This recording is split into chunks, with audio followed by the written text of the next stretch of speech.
సాహితీ మిత్రులకు నమస్కారం. వనజా తాతినేని కథల ఛానల్కు సుస్వాగతం. విభిన్న కథల సమాహారం వనజా తాతినేని. మిత్రులారా, ఈరోజు ఒక మంచి కథను వినిపించబోతున్నాను. కథ పూర్తిగా విని మీ స్పందనను, అభిప్రాయాన్ని కామెంట్ బాక్స్లో తెలియజేస్తారు కదూ, ఎదురు చూస్తూ ఉంటాను. ఈ కథను లైక్ చేసి మీ మిత్రులతోనూ బంధువులతోనూ పంచుకోండి. ఇంకా నా ఛానల్ను సబ్స్క్రైబ్ చేయండి. ఈరోజు నేను వినిపించబోతున్న కథ పరిష్కారం. రచన త్వరగా జానకీరాణి. కథ వినండి. చాలా చక్కని కథ. కథ పూర్తిగా విన్నాక మనం కూడా రామకృష్ణయ్య పాత్రలో లీనమైపోతాము. హృదయం తడిసిపోతుంది. తప్పకుండా కథ పూర్తిగా విని మీ స్పందనను కామెంట్ రూపంలో తెలియచేస్తారు కదూ.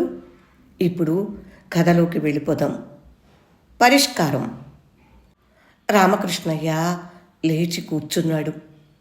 సందేహం లేదు, తలుపు ఎవరో దబదబా కొడుతున్నారు. ఎవరి అర్ధరాత్రి వేళ పిలిచేవాళ్ళు? బయట వాన చప్పుడు మధ్య నుంచి ఇంకా బాదుతున్న శబ్దం వినిపిస్తుంది. ఎవరు అని కేక పెట్టాడు గట్టిగా అతను.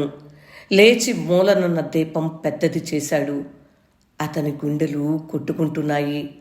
ఎవరు అంటూ సావిట్లోకి వచ్చాడు. అతని కేక వినిపించుకోకుండా ఇంకా తలుపు బాదుతున్నారెవరో. వచ్చే వచ్చే ఎవరు వారు అన్నాడతను. దారే పోయేవాళ్ళం బాబు, తలుపు తీయండి గట్టిగా వినిపించింది ఒక స్త్రీ కంఠం. రామకృష్ణయ్య తలుపు తీశాడు. విసురు గాలితో పాటు ఇద్దరు స్త్రీలు లోపలికి వచ్చారు. వెనకాల బండివాడు పెట్టె భుజాన పెట్టుకుని లోపలికి వచ్చాడు. దాన్ని క్రింద పెట్టాడు. చీకటైనాక రేవులో దిగారు బాబు ఇళ్ళు. నేను వండినోడ్నే, లేచి బండి కట్టా అన్నాడు. పాలెం ఎల్లాలిట, ఇక పోలేరని నేనిక్కడ దించా బాబు, రాత్రికుండి పొద్దున్నే వెళ్తారట అన్నాడు మళ్ళీ. వారిలో ఒక ఆమె మధ్య వయస్కురాలు, రెండో ఆమె నిండు చూలాలు. అయ్యో, నిండు చూలాలిని తీసుకుని బయలుదేరావేమమ్మా ఈ వానలో రాత్రివేళ అన్నాడు రామకృష్ణయ్య అప్రయత్నంగా. ఆ అమ్మాయి పెట్టి మీద కూర్చుంది. బట్టలన్నీ నీళ్ళోడుతున్నాయి. ముఖాన కూడా నీటి బిందువులున్నాయి. అమ్మా అని ప్రక్కకు వంగి రెండో స్త్రీని పట్టుకుంది ఆమె. ఏమమ్మా, బాధగా ఉందా అని ఆమె తల నిమిరింది ఆ పెద్దావిడ. అమ్మాయి మొక్కుందండి దేవరపల్లిలో అమ్మవారికి, ఇంతవరకు బయలుదేరటం కుదరలేదు. అత్తవారు చివరి వరకు పంపించారు కాదు. అల్లుడు వెంట రావడానికి వీల్లేకపోయింది. రేవులో దిగేసరికి ముంచుకొస్తుంది వాన. అక్కడ ఉండటానికి మనస్కరించక బండివాడిని బ్రతిమాలితే వచ్చాడు వాడు. దేవరపల్లి ఎలాగూ చేరలేము, ఇది పెద్ద ఊరు కదా, 4 ఇళ్ళు మన వాళ్ళవి ఉంటాయి, రాత్రికి ఉండవచ్చునని అనుకున్నాము బాబు. ఏం చెప్పనండి, కూతురు తల నిమురుతూనే చెప్పింది ఆవిడ. గడియారం 10 గంటలు కొట్టింది. బయట వాన కొంచెం తగ్గి సన్నచినుకులు పడుతున్న చప్పుడు వినిపిస్తోంది. రామకృష్ణయ్య ఆ అమ్మాయి వంక చూశాడు. మగతగా కళ్ళు మూసుకుని తల్లిని ఆనుకుని కూర్చుంది. అతనికేమీ తోచటం లేదు. కానీ ఏమంటారన్నట్లు చూస్తున్న ఆవిడకు ఏదో ఒకటి చెప్పాలి. అలాగేనమ్మా, కానీ మా ఇంట్లో ఆడవాళ్ళెవరూ లేరు. నేను ఒంటరివాణ్ణి, అమ్మాయికి ఏం కావాలో మీరే చూసుకోవాలి అంటూ లోపలి గదిలోకి వెళ్ళాడు అతను. మరో లాంతరు తీసి వెలిగించాడు. తన ఇంట్లో పని మనిషి మినహా ఇంకో స్త్రీ అడుగుపెట్టి ఎన్నేళ్ళో అయింది. వీళ్ళకేమి చేయాలో తెలియటం లేదు. తన చిన్న మంచం మీదున్న పక్క తీసి క్రింద పడేసి ఆ మంచం యువతలకు తీసుకువచ్చాడు. తన ఇంట్లో ఉన్నవే 2 గదులు, సావిడి, వంటిల్లు. తన గది పోతే వంటింటికి యువతలుగా చిన్న గది ఉంది. ఆ గదిలో రకరకాల సామాన్లు ఉన్నాయి. అమ్మా, మీరు ఈ రాత్రికి ఈ సావిట్లో పడుకుంటారా అన్నాడు అక్కడే మంచం వాల్చి. అలాగే బాబు, ఎక్కడైనా సరే నా పెట్టెలో దుప్పట్లు అవి ఉన్నాయి బాబు, మీరేమీ కంగారు పడకండి అన్నదావిడ. అంటూనే పెట్టె తెరిచి దుప్పట్లు జంబుకాన తీసి పక్క తయారు చేసింది. రామకృష్ణయ్య లోపలికి వెళ్ళి వంటింటి గొళ్ళెం తీశాడు. దాలి మీద పాలున్నాయి. చిన్న చెంబు తీసి దాని నిండా పాలు పూసి పంచదార కలిపాడు. సావిట్లో తను వచ్చేసరికి ఆ అమ్మాయి పడుకునుంది. చాప వేసుకుని పెద్దావిడ కూర్చునుంది. ఈ పాలు తాగండి, మీరు ఎప్పుడనగా ఎంగిలి పడ్డారో ఏమిటో అన్నాడతను. ఆవిడ తీసుకుంది. మీరు పడుకోండి బాబు, వంటిల్లు అక్కడేగా ఉంది, నీళ్లు అవి కావాలంటే తీసుకుంటా. అర్ధరాత్రి వేళ మిమ్మల్ని లేపి కూర్చోపెట్టాం.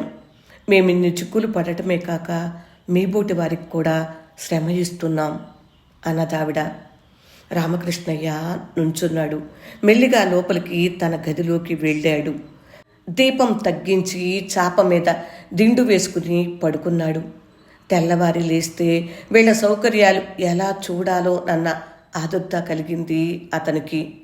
పాపం, ఆ అమ్మాయి ఎంతో నలిగినట్లుగా ఉంది. మళ్ళా 8 మైళ్ళు బండి ప్రయాణం చేయగలదో లేదో. పని మనిషి అచ్చమ్మను రేపు కాసేపుండి వాళ్ళ సౌకర్యాలన్నీ చూడమనాలి. 9:30 కల్లా తను బడికి వెళ్ళిపోవాలి. సెలవులు తర్వాత బడి తెరిచిన క్రొత్త కాబట్టి చాలా పని ఉంటుంది. వీళ్ళ భోజనం సంగతి ఎలాగో. ఆ ఆదుర్దాలోనే ఎవరో చూసుకుంటారులే అన్న ధీమా కలిగింది అతనికి. వాళ్ళ రాక నుంచి అతని మనసులో చెలరేగిన కలవరం కొంచెం సర్దుకుంది. మెల్లిగా నిద్ర వచ్చింది. బాబుగారు, బాబూ, ఏమండి అన్న పిలుపు తన తలుపు దగ్గర వినిపిస్తోంది. కలేమో అనుకున్నాడు రామకృష్ణయ్య. పక్కకు తిరిగి పడుకున్నాడు. సన్నగా మూలుగు వినిపిస్తోంది. ఆ మూలుగు అతన్ని నిద్రలోంచి లేవకొట్టింది. ఉలిక్కిపడి లేచి కూర్చున్నాడు. కల కాదు, నిజమే. ఆవిడ పిలుస్తుంది తనను. లేచి యువతలకి వచ్చాడు. ఆవిడ కంగారుగా ఉంది. బాబూ, అమ్మాయికి నొప్పులు వస్తున్నాయండి అన్నది. రామకృష్ణయ్యకు మూలుగు మరీ స్పష్టంగా వినిపిస్తూ ఉంది. అయ్యో, ఏం చేయమంటారండి అన్నాడతను.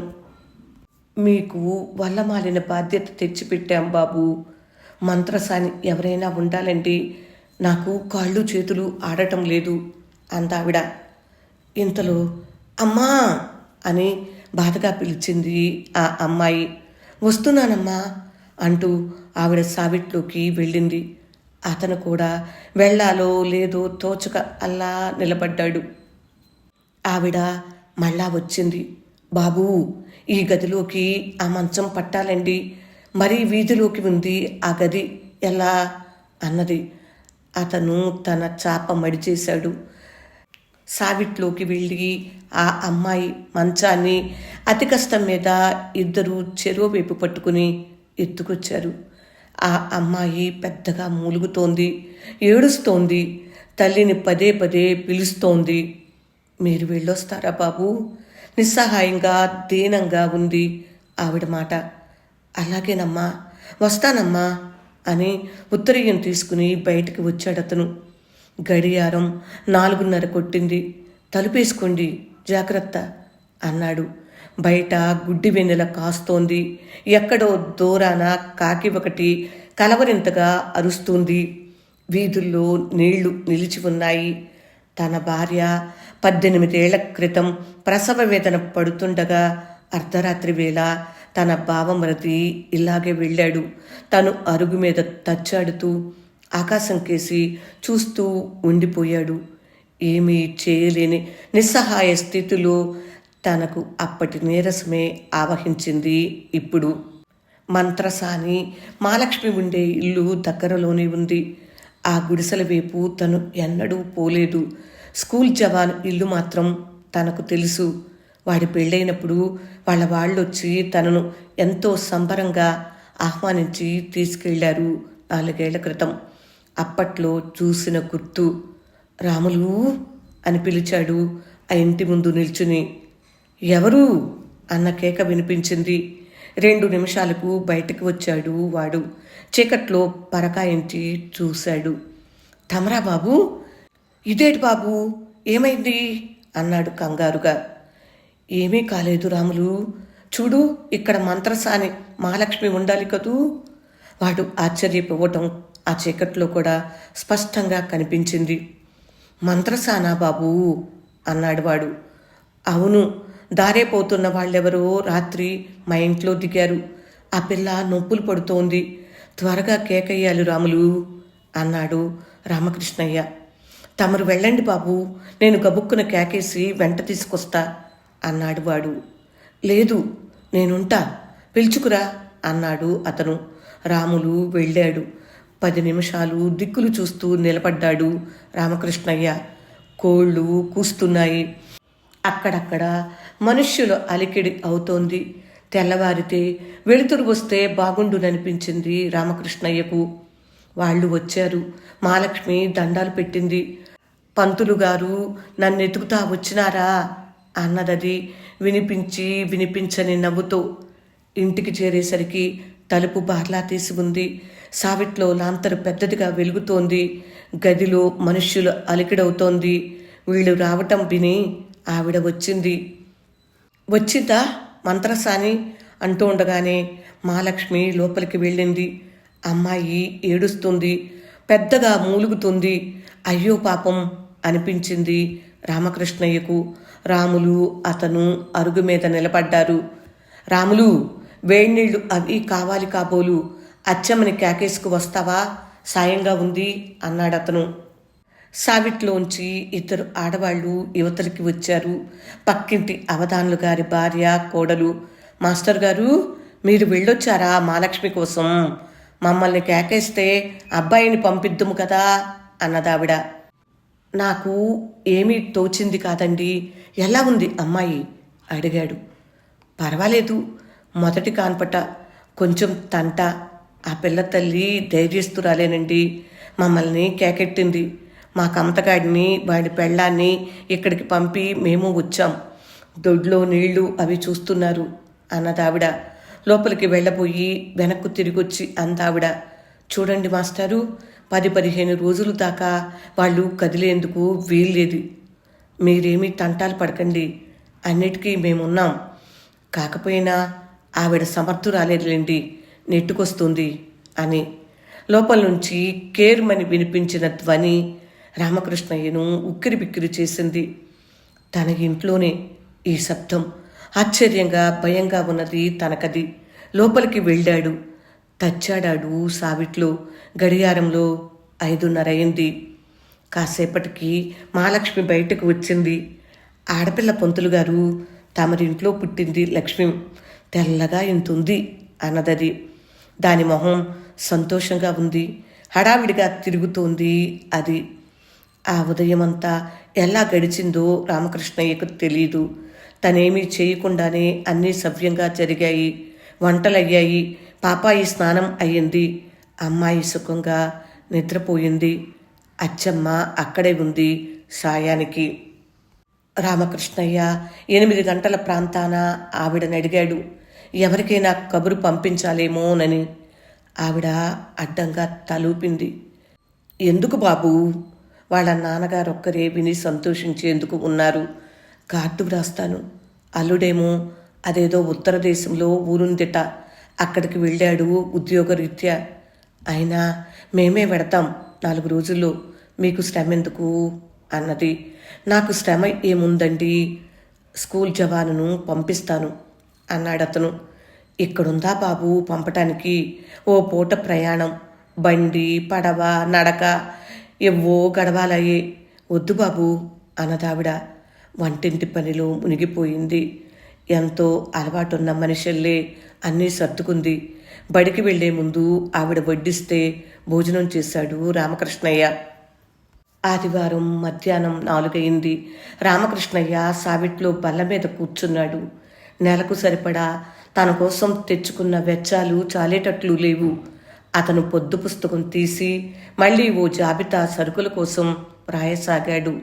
పురిటినాడు, ఆ తరువాత కూడా కొంత పార్వతమ్మ ఆ పిల్ల తల్లి ఖర్చు పెట్టినట్లుంది. మధ్యాహ్నం భోజనం తరువాత ఇంట్లోకి కావలసిన చిన్న చిన్న సరుకులు చెప్పి ఓ 10 రూపాయల నోటు తన చేతిలో పెట్టబోయింది ఆమె. వద్దని యువతలకి వచ్చేశాడు తను. వాళ్ళొచ్చి 6 రోజులయ్యింది. ప్రొద్దున్నే లేవటమే చంటిపాప ఏడుపు వింటూ. మధ్యాహ్నం బడి నుంచి అతను ఇంటికి వచ్చాడు. ఈ 4 రోజులు వాళ్ళకేమి అవసరం వస్తుందోనని. మొదటి రోజు మాత్రం ఊరుకుంది ఆవిడ. మర్నాటికి మినపప్పు నానపోసి రొట్టె ముక్క కాల్చిపెట్టింది. అందువల్ల ఆవిడ ఎదురు చూస్తుంటుందని తప్పనిసరిగా మధ్యాహ్నం వస్తున్నాడు అతను. జాబితా పూర్తి చేసి తన జేబులోంచి పర్సు తీసి డబ్బు లెక్క చూశాడు. పర్వాలేదు, సులభంగా గడిచిపోతుంది. దక్షిణాది యాత్ర కోసం తను దాచుకున్నది తీయనక్కర్లేదు. బాబూ, నేను సీత రేపొద్దున బయలుదేరుతాం అన్నది పార్వతమ్మ. ఆమె వచ్చి గుమ్మం దగ్గర నిలబడిన సంగతే చూడలేదేమో. అతను ఉలిక్కిపడ్డాడు. సరుకులు కావాలని తనతో చెప్పిన ఆవిడ ఇలాగా అంటున్నందుకు ఆశ్చర్యం వేసింది అతనికి. తెల్లారగట్ల బయలుదేరితే పొద్దెక్కకుండా రేవు చేరుతాం అన్నది మళ్ళీ. రామకృష్ణయ్య ఏమీ అనలేకపోయాడు. వాళ్ళు పెడతానంటుంటే ఉండమని అనాలని అనిపిస్తుంది. వచ్చి వారం రోజులవుతుందా? అక్కడ వాళ్ళంతా గాబరా పడుతుంటారు అంది పార్వతమ్మ మళ్ళీ. ఉత్తరం వ్రాయలేదు కదండి మీరు. అమ్మాయిని కదిలించవచ్చో లేదో 4 రోజులుండి. పార్వతమ్మ వెంటనే అందుకుంది. లేదు బాబు, మేము వెళ్ళాలి. ఒక కార్డు ముక్క వ్రాసాననుకోండి అన్నది. ఒక్క నిమిషం రామకృష్ణయ్య మాట్లాడలేదు. పద్దు పుస్తకంలోంచి వెచ్చాల చీటీ తీసుకుని చూడసాగాడు. పార్వతమ్మ లోపలికి వెళ్ళిపోయింది. గడియారం 5 కొట్టింది. టీ తీసుకుని వచ్చి ఆమె బల్ల మీద పెట్టింది. సరేలేండి, 11వ నాడు స్నానమైనాక బయలుదేరుతాము. దానికి ఒంట్లో ఏమంత ఇదిగా లేదు అన్నది. వచ్చేవాళ్ళు ఎవరూ లేరులేండి. వాళ్ళ నాన్నగారికి పెద్ద వయసు. అదీకాక మేము వస్తామని రాసేశాను అంటూ టీ గ్లాస్ తీసుకుని వెళ్ళిందామే. రామకృష్ణయ్య లేచి కూర్చున్నాడు. గుక్కపట్టి ఏడుస్తోంది పాపాయి. దొడ్లోకి మెల్లిగా వెళ్ళాడు. వంటిల్లు తలుపు గొళ్ళెం వేసుంది. దొడ్లో కాగు క్రింద పుల్లలు మండుతున్నాయి. పురిట స్నానానికి నీళ్లు కాస్తున్నట్లుంది ఆమె. అచ్చమ్మా అని కేకవేశాడు. ఎవరూ పలకలేదు. ముఖం కడుక్కుందామని కాగులోంచి ఓ చెంబుడు నీళ్లు ముంచుకున్నాడు. పాపాయి ఏడుపు ఇంకా వినిపిస్తోంది. ఏడుపు ఆగటం లేదు. చెంబు క్రింద పెట్టి మండువాలోకి వచ్చాడు అతను. గది గుమ్మం దగ్గర లాంతరు సన్నగా వెలుగుతోంది. పాపాయి గుక్కపట్టి ఏడుస్తోంది. లోపల తల్లి ఉన్నది లేనిది తెలియలేదు. పార్వతమ్మ గారు అని పిలిచాడతను. లాంతరు పెద్దది చేసి గదిలోకి తొంగి చూశాడు. గదిలో ఎవరూ లేరు. అతని గుండెలు దబదబ కొట్టుకున్నాయి. మంచం మీద పక్కలో పాపాయి. లాంతరు పట్టుకుని సావిట్లోకి వచ్చాడు. గడియారం 5 గంటలు కొడుతుంది. సావిడి తలుపు దగ్గరగా వేసి ఉంది. మళ్ళీ కంగారుగా గదిలోకి వెళ్ళాడు. గదిలో పెట్టలేదు. గదంతా పాపాయి ఏడుపుతో గింగురుమంటోంది. అతనికి ఏం చేయాలో తెలియలేదు. ఏమైనారు వీళ్ళు? ఎక్కడికి వెళ్ళారు? చెప్పలేని భయం అతనిలో బయలుదేరింది. క్రమ్ముకుంటున్న పొగల గుబులు ఆక్రమించుకుంది అతని మనసును. పాపాయిని ఊరుకోబెట్టాలని తోచలేదు. మంచం దగ్గరికి వెళ్ళి చూస్తూ నిలబడ్డాడు. బాబూ అన్న అచ్చమ్మ పిలుపు వినిపించింది. ప్రవాహంలో కొట్టుకుపోయేవాడికి ఆధారం దొరికినట్లయింది. ఆ అమ్మగారు ఏరండి బాబూ అన్నది. అది గది లోపలికి వచ్చి పాపాయిని మెల్లిగా బట్టలు తీసి తన చేతుల్లోకి ఎత్తుకుంది. అది పాపాయి ఏడుపు తగ్గించింది. అచ్చమ్మ మాటకు సమాధానం ఇవ్వకుండానే రామకృష్ణయ్య వాకిట్లోకి వచ్చాడు. ప్రక్కింటి అరుగు మీద అవధానుగారు ముఖం కడుక్కుంటున్నారు. ఏమండి మా ఇంట్లో ఉన్నవాళ్ళు ఎక్కడికైనా వెళ్ళారేమో మీకు తెలుసా అండి అన్నాడు అతను. అవధాన్లు తెల్లబోయాడు. ఎక్కడికి వెళ్ళటం ఏమిటి? లేరు మీ ఇంట్లో? పిల్ల ఏడుపు వినిపిస్తుందే అన్నాడు. రామకృష్ణయ్యకు మళ్ళా ఆ గుబులుతో మనసంతా భారమైపోతుంది. అదేనండి, పిల్లని వదిలేసి వాళ్ళు వెళ్ళారు. సామాను కూడా లేదు. మీ వాళ్ళని అడుగుతాను. అతని కంఠం గాద్గదికమైంది. అవధాన్లు భార్య ఈలోగా బయటికి వచ్చింది. ఏమిటండి, వాళ్ళు పిల్లను వదిలేసి వెళ్ళిపోయారటేమిటి? అచ్చమ్మ చెబుతోంది అంటూ కొడుకు కోడలు కూడా వచ్చారు వాకిట్లోకి. అచ్చమ్మ వచ్చింది. ఇది తమాషాగా ఉందండి. ఏ ఊరు వాళ్ళది అన్నాడు అవధాన్లు కాసేపాగి. రాజమండ్రి అని చెప్పింది లేండి ఆవిడ. ఇదేదో దిక్కుమాలిన సంతానం కాబోలు. అందరి మనసులో లీలగా బెరుకుగా మెదులుతున్న సంశయాలకు ఒక్క ఉదుటున సమాధానం దొరికింది అవధాన్లు గారి భార్య అన్న ఈ మాటతో. రామకృష్ణయ్య నిస్సహాయంగా చూశాడు. పిల్లను చేతుల్లో ఎత్తుకుంది అచ్చమ్మ. మాస్టారు, మీరు అలా ఇదైపోకండి. కనుక్కుందాం సంగతేమిటో. చూడవే, ఆ పిల్లకి పాలు కావాలో నీళ్లు కావాలో అన్నాడు అవధాన్లు. రామకృష్ణయ్య లోపలికి వెళ్ళాడు. ముఖం కడుక్కున్నాడు. బాబుగారు, ఆ అమ్మాయి గారు నిన్న మధ్యాహ్నం ఏడుతున్నారండి. ఆ అమ్మగారు ఒకటే గుసగుసగా ఏటో చెప్తున్నారండి. ఈ పసిగుడ్డును ఇలా వదిలేయాలని వాళ్ళు అప్పుడే అనుకునుంటారండి అన్నది అచ్చమ్మ కొంపటి అంటించి. పాపని అతనికిచ్చి మళ్ళా అవధాన గారింట్లోకి వెళ్ళిందది. కాఫీకి నీళ్లు పెట్టి కుంపటి వంక చూస్తూ కూర్చున్నాడు రామకృష్ణయ్య. అతని స్థితి అయోమయంగా ఉంది. తనేం చెయ్యాలి ఈ పిల్లను? వాళ్ళు ఏమనుకుని ఈ పాపను తన మీద వదిలేశారు? అతని మెదడు వేడెక్కుతోంది. అచ్చమ్మ పాపాయిని తీసుకుని దొడ్డిగుమ్మంలోంచి వచ్చింది. అయ్యగారు, మీరు దుకాణానికి వెళ్ళి పాల డబ్బా తేవాలండి అన్నదది. అతను కాఫీ కలుపుకుని త్రాగాడు. ఈలోగా అవధాన్లు గారి భార్య వచ్చింది. మాస్టారు, ఆవిడ రాజమండ్రి అని చెప్పింది కాబట్టి మీరు ఈ పూట బయలుదేరి వెళ్ళి వాళ్ళ అస కనుక్కురండి. మేం చూస్తాం పిల్లని ఈ 2 రోజులు, అంతగా వస్తే అన్నదావిడ. అతను కూడా ఏదో ఒక ప్రయత్నం చేయాలనుకుంటున్నాడు వాళ్ళను అందుకోవటానికి. వెడుతూనే ఈ పిల్లను తీసుకెళ్ళి వాళ్ళ మొహాన పడేస్తే తన భారం తగ్గుతుంది. కానీ ఎలా? తనకు అలవాటు లేని ఈ పిల్లని తీసుకుని వెళ్ళటం? తన చేతులకు అలవాటు లేదు ఇంత పసిగుడ్డును ఎత్తుకోవటం. వాళ్ళు అక్కర్లేదని వదిలేసిన పిల్లను తను తీసుకుని పెడితే మాత్రం తీసుకుంటారా? ఆమె వంక ఒక్క నిమిషం చూశాడు. ఈ పిల్ల తన ఇంట్లో జన్మించటం సంభవించింది కాబట్టి ఆ బాధ్యత తనదే అన్నట్లుగా 2 రోజులు చూస్తామంటున్నారు వీళ్ళు. ఆ శిశువు బాధ్యత వాళ్ళది. దారిన పోయే ప్రతి ఒక్కరిది, ఊళ్ళోని ప్రతి ఒక్కరిది కాదు. గిర్రున తిరుగుతున్న తలను చేత్తో అరిమి పట్టాడతను. అలాగనండి అన్నాడు. బడికి సెలవు చీటీ వ్రాసి పంపాడు. దుకాణానికి పాల డబ్బా కోసం పంపించాడు. దానితో పాటు మరి 4 వస్తువులు చెప్పింది అవధాన్లు గారి భార్య. మధ్యాహ్నం 3 అయింది అతను రాజమండ్రి చేరేసరికి. ఆమె మాటల సందర్భంలో చెప్పిన గుర్తులు ఆధారంగా వెతుకుతూ బయలుదేరాడు. ఆయన పేరైనా తెలియదు. ఏమని వాకపు చేస్తాడతను? సందులు ఎన్నో తిరిగాడు. అయోమయంగా ఎవరు చెప్పగలరు? అటువంటి వాళ్లే లేరన్నారు ఎవరినడిగినా.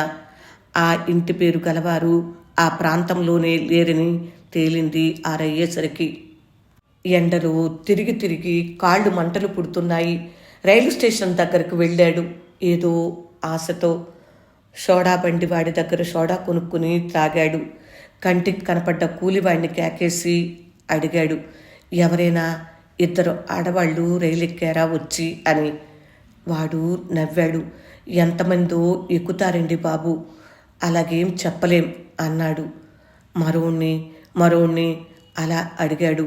నడికట్టు వేసుకున్న ఒక 17 ఏళ్ల పిల్ల, ఒక నడివయసావిడ హౌరా వైపు పోయే రైలు ఎక్కారని, ఎక్కడికో తెలియదని చివరికి ఒకడు చెప్పాడు.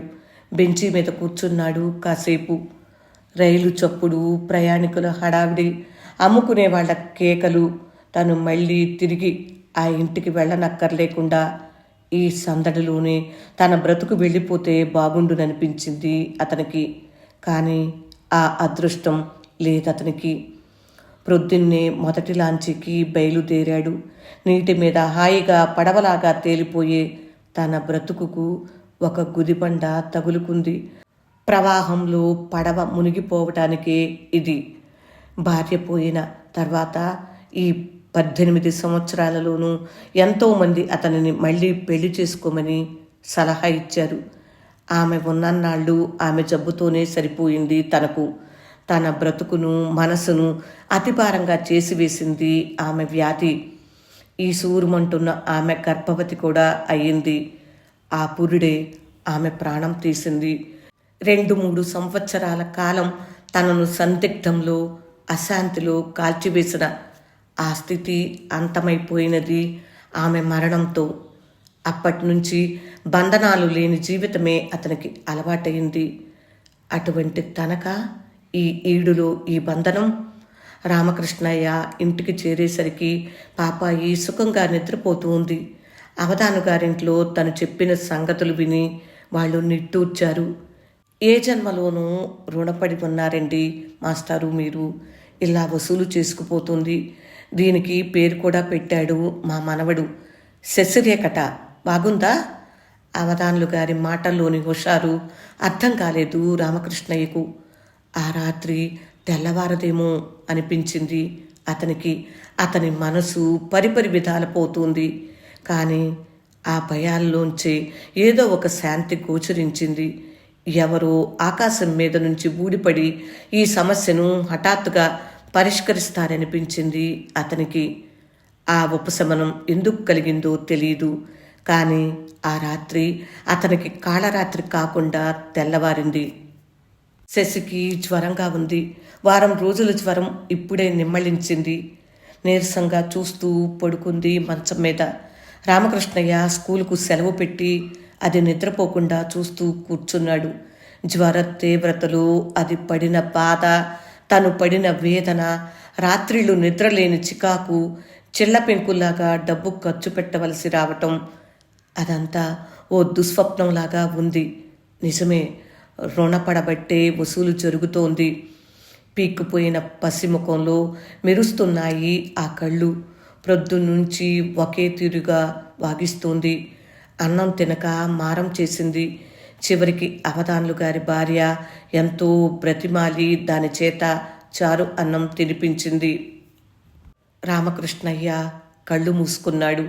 ఆ పసిదాని ముఖంలోకి చూసినప్పుడు ఒక్కోసారి జాలనిపించినా తన ప్రాణం తోడేస్తోంది అది. తనని పరిస్థితుల్లోకి ఎందుకు నెట్టాలి మరొకరు?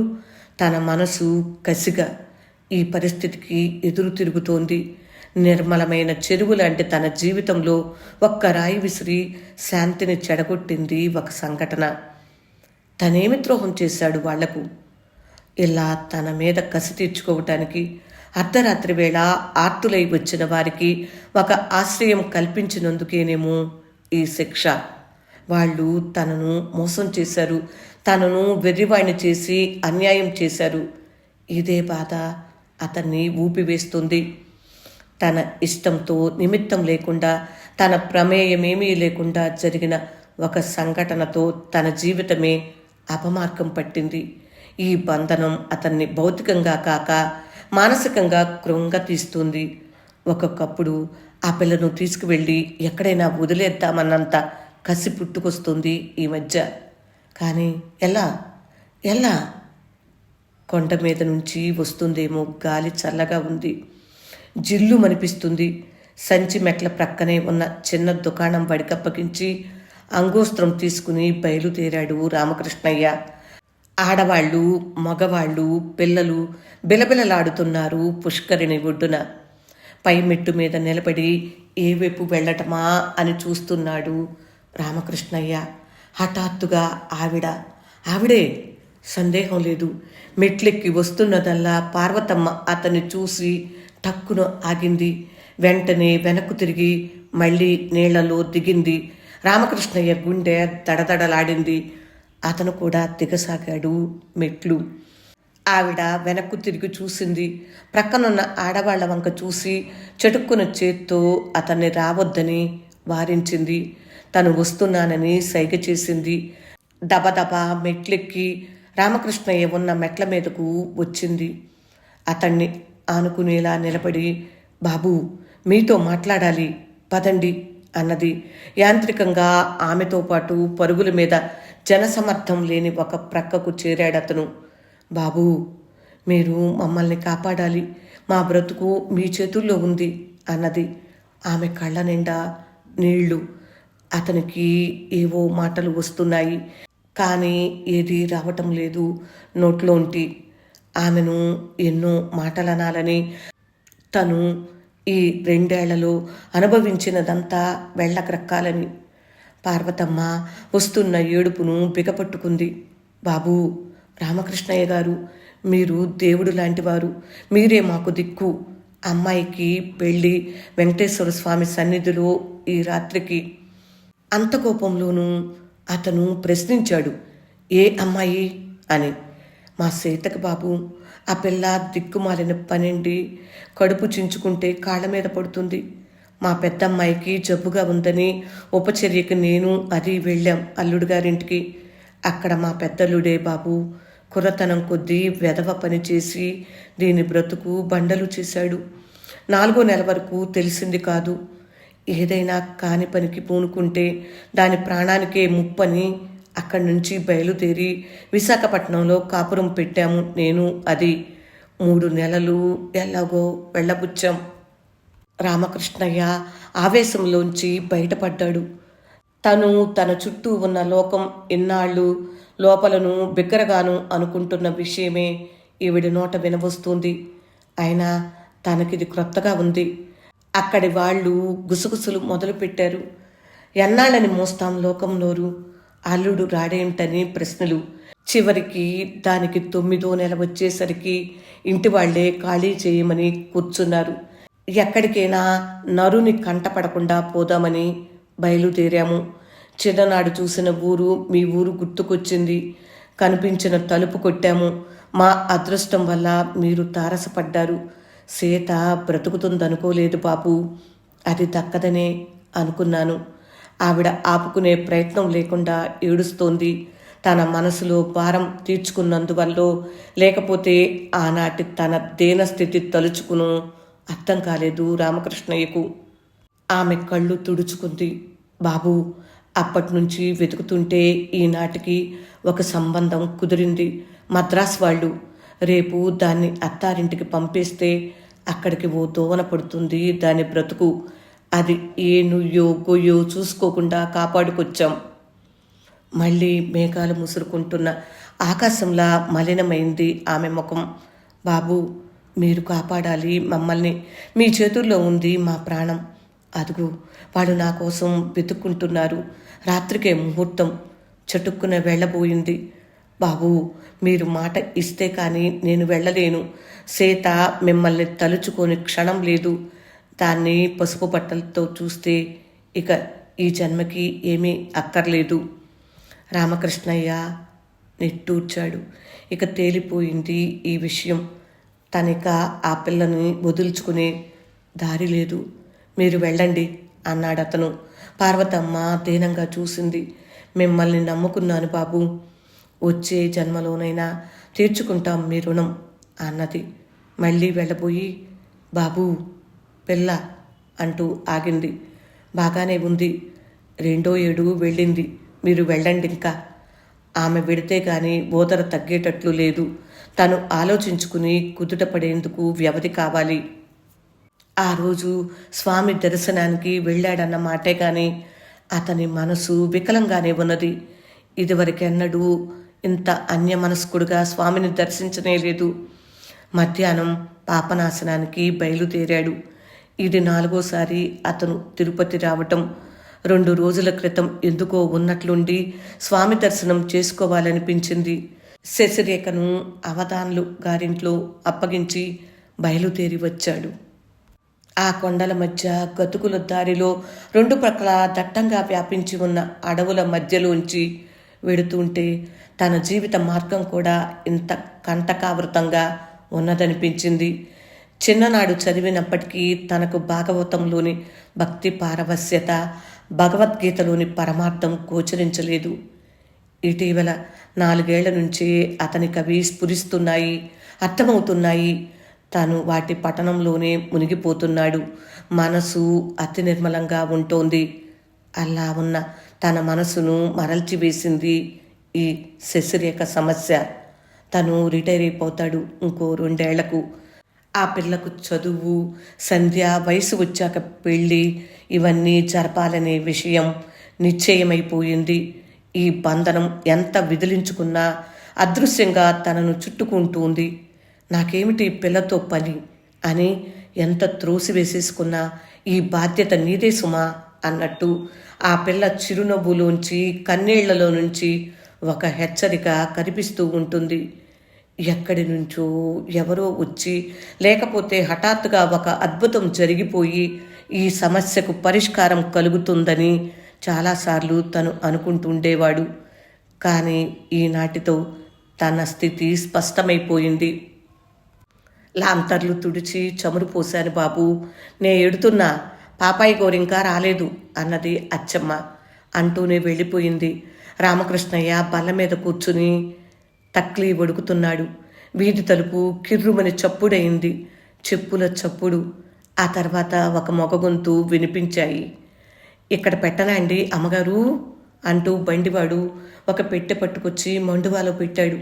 రామకృష్ణయ్య కళ్ళద్దాలు సవరించుకుని చూశాడు. ఒక యువతి పిల్లవాడిని ఎత్తుకుని మెల్లిగా నడుస్తూ వచ్చింది. మరో పిల్లవాడు 4 ఏళ్లవాడు ఆమె కుచ్చెళ్ళు పట్టుకుని నిలబడ్డాడు. రామకృష్ణయ్యకు ఒక్క నిమిషం కళ్ళు చెదిరాయి. ఎవరూ? నేనండి అన్నదామె మృదువుగా. గుర్తుపట్టాడు రామకృష్ణయ్య. లేచి ముందుకు వచ్చాడు. ఒక్క నిమిషం పరకాయించి చూశాడు. సేతే. అతనికి ఏమనాలో తోచలేదు. ఒక్క క్షణం ఆగి, రా అమ్మా, ఇలా కూర్చో అన్నాడు. బల్ల మీద వచ్చి కూర్చుంది ఆమె. ఆమె వంక చూస్తూ ఉండిపోయాడు. పచ్చని ఛాయలో మెరిసిపోతుంది.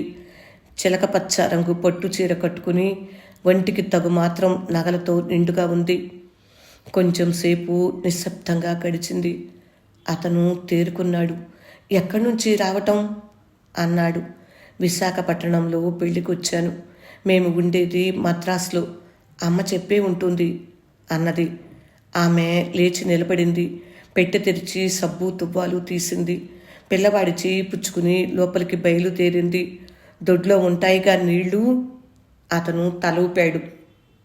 ఆమె వెడుతుంటే వెంట వెళ్ళాలనిపించలేదు రామకృష్ణయ్యకి. ఆమె ఎందుకొచ్చింది? ఇదివరలో తమకున్న సంబంధాన్ని గురించి యోచన కూడా లేనట్లుంది. ఆమె వాలకం చూస్తుంటే ఎంత నిండుగా హుందాగా ఉన్నది మనిషి. శశిరేఖ ఇంకా రాలేదు. అది వస్తే సీత ఎవరిని చెప్పాలి దానికి? అతను ఆలోచిస్తూ కూర్చున్నాడు. ఈలోగా సీత వచ్చింది. లోపల నుంచి వచ్చి కూర్చుని పెట్టెలోంచి అద్దం తీసి బల్ల మీద పెట్టి జడ విప్పుకుంది. ఆమె పాపిడి తీసుకుని తల ఎత్తి అతని వంక చూసింది. పాప లేదు అన్నది. ఎంత చనువుగా, ఎంత యథాలాపంగా ఉన్నది ఆ ప్రశ్న. ఉన్నదో లేదో 10 ఏళ్ల తర్వాత ఈనాడు కావలసి వచ్చిందా? ఉన్నది అన్నాడతను. ఇద్దరూ చాలాసేపు మౌనంగా ఉన్నారు. బల్ల మీద నుంచి లేచి వాకిట్లోకి వచ్చి నిలబడ్డాడు అతను. అతనికి ఆ రాత్రి వాళ్ళు రావటం, ఆనాటి ఆమె దేనస్థితి గుర్తుకొస్తున్నాయి. అవన్నీ మర్చిపోయినట్టా, లేకపోతే అన్నీ జ్ఞాపకముండే పరామర్శించటానికి వచ్చినట్లా? అతను లోపలికి వచ్చేసరికి ఆమె మోకాళ్ల మధ్య ముఖం దాచుకుని కూర్చునుంది. జుట్టు ఇంకా విప్పుకునే ఉంది. ఏడుస్తోంది. భుజాలు కదులుతున్నాయి. ఆపుకుంటున్న ఏడుపు వల్ల అతనొచ్చిన అలికిడి విని తలెత్తింది. బాబాయి, నిజంగా ఉందా పాప? ఎక్కడున్నది? ఆమె కళ్ళు తడిగా ఉన్నాయి. ముఖమంతా ఎర్రబడి అతి దీనంగా ఉంది. ఆ పిలుపు కొత్తగా ఉన్నది అతనికి. ఉన్నది. ఆడుకోవటానికి వెళ్ళింది అన్నాడు మళ్ళీ. అతని వంక క్షణం చూసి మళ్ళీ ఏడ్చింది. దాన్ని తీసుకుని వెడతాను నేనుండలేను దాన్ని విడిచిపెట్టి ఏడుస్తూ మాట్లాడుతుంది ఆమె. ఎప్పుడూ అదే జ్ఞాపకం వస్తుంది. ఏం పాపం చేసిందని దాన్నలా అన్యాయం చేసి వెళ్ళాను నేను. ఇక్కడది క్షేమంగా ఉన్నదని నా మనసు నాకు చెబుతూనే ఉంది. కానీ దాన్ని చూడాలని, నా దగ్గరికి తీసుకోవాలని. బాబాయ్, నాకు కావాలి, నేను తీసుకువెడతాను. ఆమెను చూస్తే జాలి వేసింది రామకృష్ణయ్యకు. కానీ ఆశ్చర్యంగా ఉంది ఈ రాకడ. శశిరేఖను తీసుకువెడుతుందా? పరిగెత్తుకుంటూ వచ్చి రామకృష్ణయ్యను ఆనుకుని నుంచుంది శశిరేఖ. తాత, ఎవరు తాత అన్నది మెల్లిగా. తన దగ్గర ఉన్న శశిరేఖను చూడాలనిపించలేదు అతనికి. సీత వంక చూశాడు. ఆమె విచ్చుకున్న కళ్ళతో చూస్తుంది. బహుశా మొట్టమొదటిసారిగా తన కూతుర్ని. శశి అడిగిన ప్రశ్నకు ఉలిక్కిపడ్డాడతను. అక్క అన్నాడు. సీత వినలేదు ఈ జవాబు. పాపా, దా అమ్మా అని దగ్గరకు పిలిచింది సీత. శశి వెళ్ళింది. దాన్ని దగ్గరకు తీసుకుని బావురుమన్నది. శశి బిత్తరపోయి ఆమె వంక చూస్తూ నిలబడింది. రామకృష్ణయ్య కళ్ళల్లో నీళ్లు తిరిగాయి. అతని గొంతులోంచి దుఃఖం వస్తుంది. కానీ అణుచుకున్నాడు. ఎందుకు ఈ గొడవంతా? శశికి తను పడుతున్న వేదన దాని పసి మనసుకు కూడా ఎక్కించాల్సిన అవసరం లేదు. ఇలా రా శశి అని పిలిచాడు. సీత చేతుల్ని వదిలించుకుని వచ్చింది శశి. దాన్ని వెంట పెట్టుకుని లోపలికి వెళ్ళాడు. దానికి ఏదో సంజాయిషి చెప్పి సముదాయించాలని, దాని మనసుకు బాధ కలగకుండా ఏదో చేయాలని ఆతృత కలుగుతోంది తన మనసులో. అక్కయ్య నిన్ను చూసి చాలా రోజులైందమ్మా, అందుకని అలా ఏడ్చింది అంతే. మరి అక్కయ్య బాగుందా నీకు అన్నాడు బొచ్చుగింపుగా. శశి తల ఊపింది. అతన్ని వదిలించుకుని దొడ్లోకి వెళ్ళింది. ముఖం కడుక్కుంటుంటే అక్కడే నిలబడ్డాడు రామకృష్ణయ్య. ఆ ముక్కు చెంపలు అంతా తల్లిపోలికే. ఇప్పుడు కొట్టొచ్చినట్టు కనిపిస్తుంది. ఆ రాత్రికి సీత అతన్ని బలవంతం చేసి తనే వంట చేసింది. శశికి కంచంలో అన్నం పెట్టి పక్కనే కూర్చుంది. తన ప్రక్కనున్న ఎడపిల్లవాడిని కూడా గమనించక దానికి అన్నం కలిపి పెట్టడానికి సిద్ధపడింది. వాడితో చెప్పి అక్క అని పిలిపించింది శశిని. రామకృష్ణయ్య నిశ్చేష్టుడై చూస్తూ ఉన్నాడు. అతనికి ఇదంతా క్రొత్తగా ఉంది. ఆమె ఆపేక్షగా పిల్లకు అన్నం పెడుతుంటే అక్కడే పీట వాల్చుకుని కూర్చున్నాడు. రాత్రి చాలా ప్రొద్దుపోయే వరకు పడుకోలేదు శశి. సీత పిల్లవాడు తన బొమ్మలు తీశాడు. వాటితో ఇద్దరు ఎంతసేపో ఆడుకున్నారు. రామకృష్ణయ్య బల్ల మీదే కూర్చున్నాడు. అతనికి ఏమీ పాలుపోవటం లేదు. శశిని పిల్లవాడిని నిద్రపుచ్చి వచ్చి కూర్చుంది సీత. ఆమెతో ఏమిటి మాట్లాడాలి? అమ్మగారు కులాసాగా ఉన్నారా అన్నాడతను. ఉన్నది. శశిని తీసుకెళ్ళొద్దు. లాంతర వెలుగు ఆమె ముఖాన పడుతుంది. ఆ వెలుగులో ఆమె కళ్ళు మినుకు మినుకుమంటున్నాయి. అదే ప్రశ్న తీసుకు వెళ్ళమనటానికి వద్దనటానికి తనకేమిటి అధికారం? కొంచెం సేపు ఆగి అన్నాడతను. మరి నువ్విలా తీసుకువెడితే మీ వారు ఏమంటారు అని. వెంటనే సమాధానం చెప్పిందామె. ఏమీ అనరు. ఎక్కడో బస్సులో దిక్కులేక దారి తప్పిపోయి ఏడుస్తున్న పిల్లని తీసుకొచ్చానని చెబుతాను. ఆయన దేవుడు లాంటివారు. నా మాట తీసివేయరు. అదొక్కటే నా అదృష్టం. ఆమె ఆలోచించుకుని వచ్చిందని స్పష్టమైంది అతనికి. తనకంటే శశి మీద ఆమెకే అధికారం ఎక్కువనిపిస్తుంది. మళ్ళీ అలా కాదని అనిపిస్తుంది. చాలాసేపు ఎవరూ మాట్లాడలేదు. తన మనసులో ఏదో భారంగా ఉంది. ఆనాడు తెలతెలవారుతుండగా అచ్చమ్మ చేతుల్లో పసిగుడ్డు శశిని చూస్తే తనకు కలిగిన గుబులు మళ్ళీ వస్తోంది. మబ్బు పట్టి కుండపోతగా కురవటానికి సిద్ధంగా ఉన్న ఆకాశంలాగా ఉన్నది అతని స్థితి. ఇదే అర్థం కావటం లేదు. సీత అని పిలిచాడతను మెల్లిగా. అతని కంఠం గాద్గదికమైంది. సీత నన్ను ఎంత అన్యాయం చేశారు మీరు. నిశ్చింతగా బ్రతుకుతున్న వాడి మీద అంత భారం వదిలేసి వెళ్ళారే. ఏమైనాను అని ఒక్కనాడన్నా అనుకున్నారా అన్నాడు. తను తిరుపతిలోనే పార్వతమ్మను అడిగి ఉండవలసిన ప్రశ్న. నేను ఆలోచించానని చెబితే మీరు నమ్ముతారా? కానీ అంతకంటే ఎక్కువగా, చాలా ఎక్కువగా నా కడుపు తీపి నన్ను నిలవనిచ్చింది కాదు. మీకు అర్థం కాదు బాబాయ్. అది మేము వెళ్ళబోయే ముందు అది లేచి ఏడ్చింది. ఊరుకోపెట్టి నిద్రపుచ్చి వెళ్ళాను. అది కుక్క పెట్టి ఏడుస్తుందని, పాలచుక్కతో దాని గొంతు తడిపే దిక్కుండదని తలుచుకుని నేనెల్లా దహించుకుపోయాను. బాధతో నా నరాలు జివ్వుమన్నాయి. ఎన్నిసార్లు తలుచుకున్నా, ఎన్ని సంవత్సరాలు గడిచినా అదే బాధ అంత తీవ్రంగా కలుగుతుంది. ఆమె ఏడుస్తూ అంటోంది. నిజమే ఏమో, తనకు తెలియదు. ఆమె అంటోంది. కానీ శశి కోసం ఆమె పడ్డ బాధ తనకి అవగాహన అయినట్లే కనిపిస్తుంది. అతను వినలేడు ఇంక ఈ ప్రసక్తి. లేచాడు. అలాగే తీసుకువెళ్ళు అనేసి పడుకోవటానికి వెళ్ళిపోయాడు. ప్రొద్దున్నే ఆమె కాఫీ కాచింది, వంట చేసింది. 9 అయ్యేసరికి భోజనాలు అయిపోయాయి. శశి తన బట్టలన్నీ ఒక చిన్న పెట్టెలో పెట్టుకుంది. రామకృష్ణయ్య బజారుకు వెళ్ళి సీతకు, శశికి, పిల్లలకు బట్టలు తీసుకువచ్చాడు. తను చేయవలసిన ఆఖరి ఖర్చు ఇదే కాబోలు. రుణం తీరిపోయిందన్నమాట. శశి తన చిన్న చిన్న సామానులన్నీ పోగేసుకుంటుంది. హడావిడిగా తిరుగుతోంది. తాత, మరి నువ్వో అన్నది హఠాత్తుగా పరిగెత్తుకొచ్చి. రానని చెబుదామని నోటి చివరి వరకు వచ్చింది. కానీ ఎందుకనో ఆమెను మరిపించాలనిపించింది మనసుకు. వస్తానమ్మా, 10 రోజుల్లో వచ్చి నిన్ను తీసుకురాను అన్నాడు. గెంతుకుంటూ వెళ్ళింది ఆమె గదిలోకి. ఏమిటో గుబులు. సమస్య తీరుతుందన్న సమయంలో తనలో ఈ అలజడి ఏమిటి? ఇంకో 15 గంటలు బండి తీసుకొచ్చాడు అతను. సీత అతని ముఖం కేసి చూస్తుంది. మళ్ళా తలదించుకుంటుంది. శశిని క్షణం వదలలేదు ఆమె. బండివాడు పెట్టె బండిలో పెట్టాడు. సీత పిల్లవాడిని ఎక్కించి మళ్ళా మెట్ల మీదకు వచ్చి నిలబడింది. అవధాన్లు గారి భార్య వాళ్ళు అరుగు మీదకొచ్చి నిలబడ్డారు చూడటానికి. మరి వెళ్ళొస్తాను బాబాయ్, ఉత్తరాలు రాస్తుంటాను. మీరు మద్రాసు తప్పక వస్తారు కదూ, అడ్రస్ ఇచ్చానుగా గబగబా అన్నదామె. బండివాడు శశి పెట్టె తీసుకొచ్చాడు. శశి కూడా వచ్చింది. రామకృష్ణయ్య పంచె కుచ్చిళ్ళు పుచ్చుకుంది. తాత, మరి తప్పకుండా వస్తావా?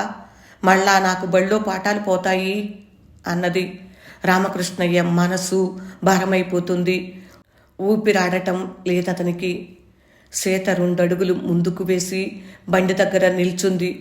రాసేసి ఎక్కిస్తా అన్నది. ఎవరో వెనక నుంచి తోసినట్లు ఒక్క అంగలో ముందుకు వచ్చి శశిని ఎత్తుకున్నాడు రామకృష్ణయ్య. దబదబా లోపలికి వచ్చేశాడు. నేను పంపను, శశి రాదు, నువ్వెళ్ళు అస్పష్టంగా గబగబా అంటూ శశిని గుండెలకు హత్తుకున్నాడు. వెళ్ళొద్దు శశి, వెళ్ళొద్దు, ఎప్పుడూ వెళ్ళొద్దు. బిగ్గరగా వెక్కి వెక్కి ఏడుస్తున్న తాతను చూసి బిత్తరపోయింది శశి. పరిష్కారం. త్వరగా జానకి రాణి రచన విన్నారు కదా. ఈ కథ 1962వ సంవత్సరంలో రచించారు. పరిష్కారం కథ మీకు నచ్చిందా ఫ్రెండ్స్? నచ్చినట్లయితే లైక్ చేయండి, షేర్ చేయండి, ఇంకా నా ఛానల్ను సబ్స్క్రైబ్ చేయండి. ఇలాంటి మంచి మంచి కథలు ప్రతిరోజు వినిపించడానికి ప్రయత్నం చేస్తూ ఉంటాను. కథలన్నీ విని మీ అభిప్రాయాలను కామెంట్ బాక్స్లో తెలియజేస్తారు కదూ. ఈ ఛానల్లో ఇతర భాషా అనువాద కథలు, ఆంగ్ల అనువాద కథలు కూడా ఉన్నాయి. ఆ కథలన్నీ కూడా వింటూ ఉండండి. ఆ కథలు సేకరణ కూడా చాలా కష్టం. సాహితీ ప్రియులందరికీ నా ఈ ఛానల్ నచ్చుతుందని ఆశిస్తున్నాను. తప్పకుండా లైక్ చేయండి, షేర్ చేయండి, అలాగే నా ఛానల్ని సబ్స్క్రైబ్ చేయండి ప్లీజ్. ఉంటాను మరి. వింటున్నందుకు హృదయపూర్వక ధన్యవాదములు. నమస్తే.